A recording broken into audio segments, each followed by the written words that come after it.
Hello friends, నమస్తే. ఇజ్రాయిల్తో యుద్ధం చేసిన ఏ ఒక్క దేశం కూడా గెలిచినట్లు లేదు. ఇది పచ్చి నిజం. ఇజ్రాయిల్ అనేది చాలా శక్తివంతమైనటువంటి దేశంగా పేర్కొనవచ్చు. ఇజ్రాయిల్తో ఇరాన్ యుద్ధం చేస్తుంది అంటేనే చావుతో చెలగాటమని చెప్పవచ్చు. ఇరాన్పై ఇజ్రాయెల్ అండ్ అమెరికా దాడి చేస్తున్నటువంటి సంఘటనలు మీరందరూ చూసే ఉంటారు. ఇక ఇరాన్ పరిస్థితి ఎలా ఉంటుందో ఒక్కసారి ఊహించుకోండి. ఇజ్రాయిల్ ఏ దేశం పైన యుద్ధం చేసినా ఆ దేశం యొక్క స్థితిగతులను పూర్తిగా రీసెర్చ్ చేస్తుంది.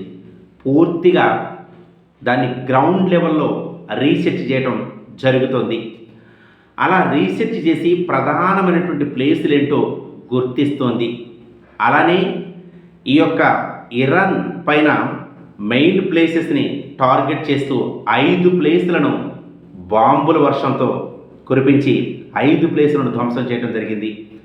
ఇది ఇజ్రాయెల్ యొక్క మేధాశక్తి అని చెప్పవచ్చు.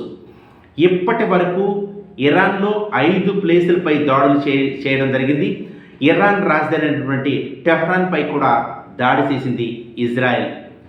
ఇరాన్ సుప్రీం లీడర్ అయినటువంటి ఖమీనీ ఉన్నటువంటి ప్యాలెస్ని పూర్తిగా ధ్వంసం చేయడం జరిగింది.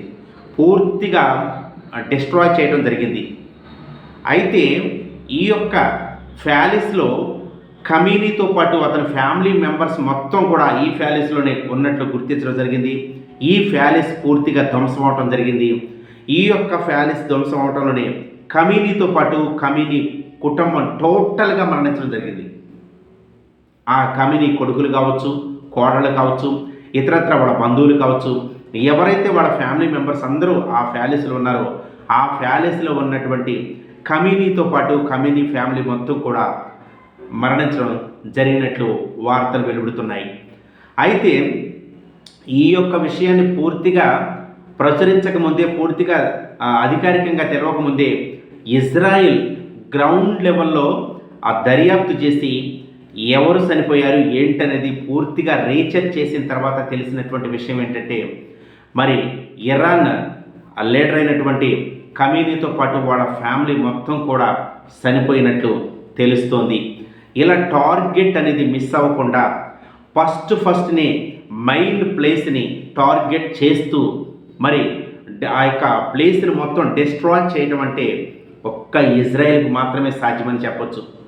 మరి ఎన్ని దేశాలు యుద్ధం చేసినా కానీ ఇజ్రాయెల్పై ఒక్క దేశం కూడా గెలవనటువంటి చరిత్ర ఇజ్రాయెల్కి మాత్రమే ఉంది. ఈ రోజున మనం చూసినట్లయితే ఇజ్రాయెల్తో సపోర్టుగా అమెరికా కూడా కలిసింది. ఈ అమెరికా ఇజ్రాయెల్ కలిస్తే ఇరాన్ పరిస్థితి ఎలా ఉంటుంది అనేది మీ ఊహలకే వదిలేస్తున్నాము. ఇలాంటి ఈ యొక్క యుద్ధంలో మినిమం ఇప్పటికే 2026లో 8 దేశాలు పార్టిసిపేట్ చేస్తున్నాయి. యుద్ధం అలానే కొనసాగుతుంది. ఇంకా ఏం జరుగుతుందో, యుద్ధం ఎలా కొనసాగుతుందో ఏంటనేది మనం వేచి చూద్దాం. చూస్తూనే ఉండండి ప్లీజ్. Thank you. జై హింద్, జై జవాన్, జై కిసాన్.